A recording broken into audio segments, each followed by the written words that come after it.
morning, sir. Good morning. Sit down.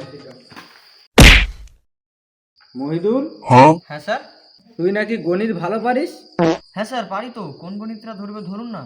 মনে কর তোর কাছে 300 টাকা আছে, 150 টাকা আমাকে দিলি, তাহলে তোর কাছে আর কত থাকবে? কেন 300 টাকা থাকবে? কি করে 300 টাকা থাকবে? তুই তো আমাকে 150 টাকা দিয়ে দিলি। দিলে তো।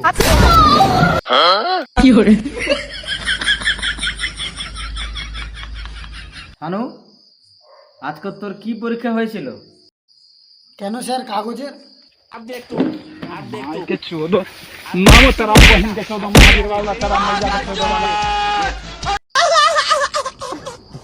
কি